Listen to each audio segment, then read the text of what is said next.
When I first met Emily, it felt like everything in my life had been leading up to that moment. Her intelligence and warmth drew me in immediately, and we quickly fell in love. Within a year, we were married. We were both young, but well established in our careers, Emily as a marketing manager and me as an architect.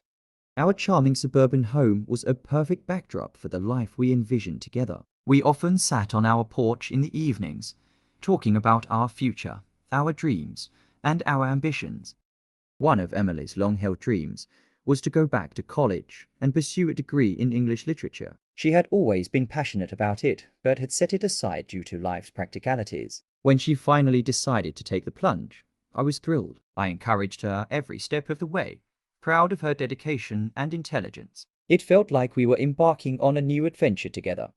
For 3 years, Emily balanced her studies and work while I took on extra hours at my job to ensure everything at home was financially stable. I never complained. I was genuinely proud of her accomplishments. We celebrated every good grade and every milestone together. I often found myself boasting to friends and colleagues about my wife's dedication and brilliance.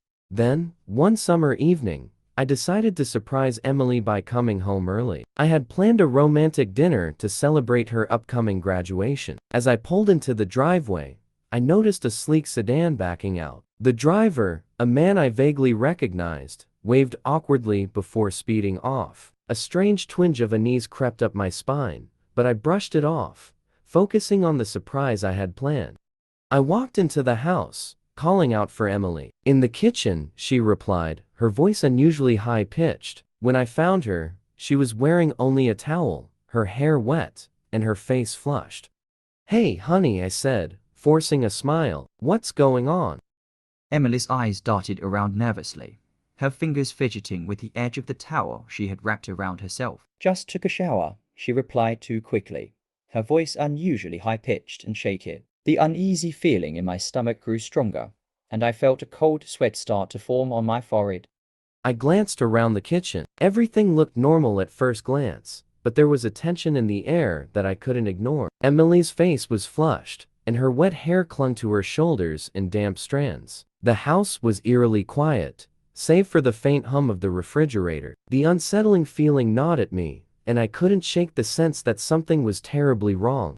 Something's off, I thought, my instincts screaming at me that this wasn't just about a shower. I stepped forward, trying to maintain a calm exterior, though my heart was pounding in my chest. Ignoring Emily's attempts to distract me, I headed toward the stairs, my mind racing with possibilities. "I just need to grab something from the bedroom," I said, moving briskly, my voice betraying none of the turmoil I felt inside.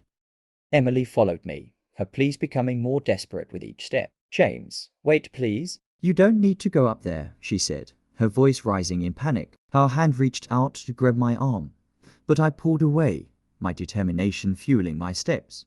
I was already at the top of the stairs, my hand on the bedroom door handle. "James, please, listen to me." Emily's voice cracked, but I couldn't stop. I had to know what was going on. I pushed the door open, bracing myself for whatever I might find.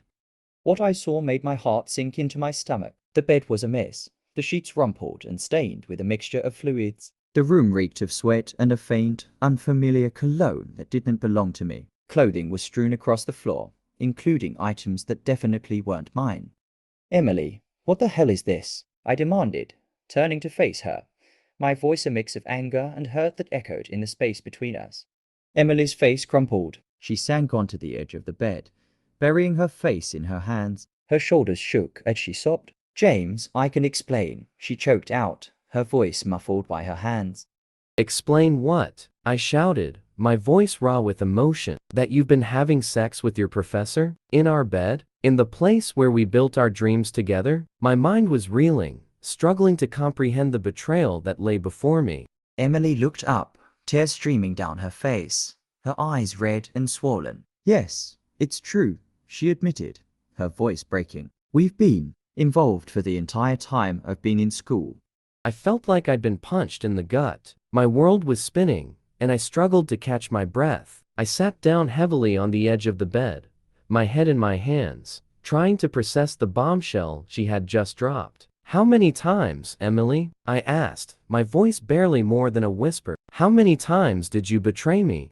Emily hesitated, then whispered, I don't know, James. Too many to count.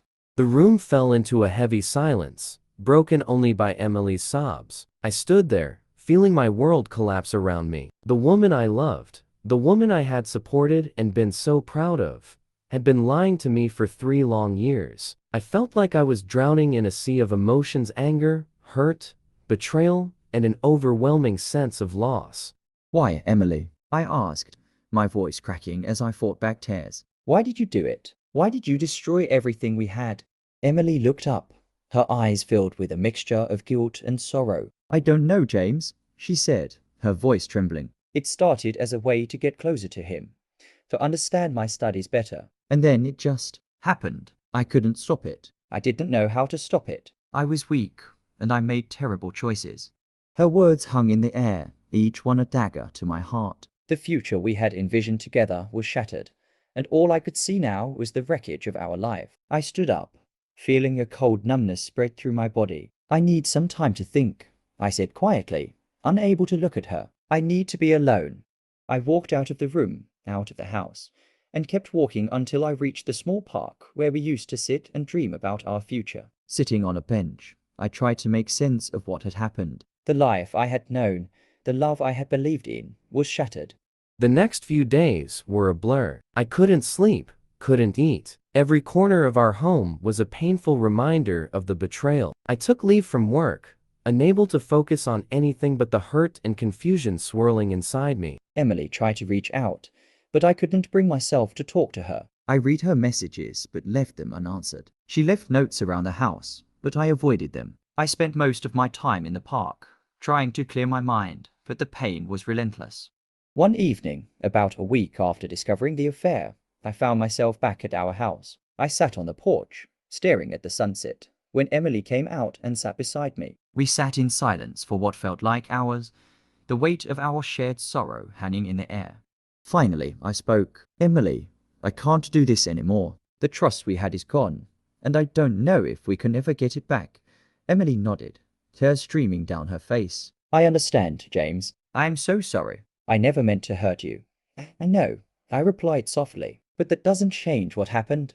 We sat in silence for a while longer before I stood up. I'm going to leave, Emily. I need to find myself again, to rebuild my life.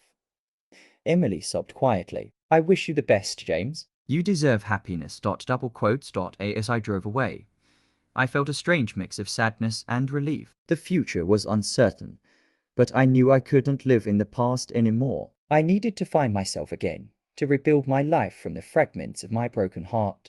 Over the next few months, I moved into a small apartment downtown. It was a modest place, but it was mine. I threw myself into work, finding solace in the structure and creativity it provided. Slowly, I began to rebuild my life.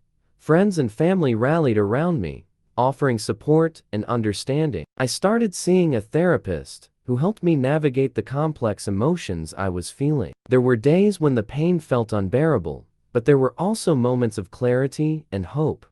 One evening, about 6 months after I left Emily, I found myself sitting in a small cafe, sipping coffee and reading a book. It was a quiet, peaceful moment. As I looked around, I realized that I had started to feel like myself again. I knew that the road ahead would still have its challenges, but I also knew that I was stronger than I had ever imagined. I had survived the worst betrayal of my life and had come out the other side, bruised but not broken.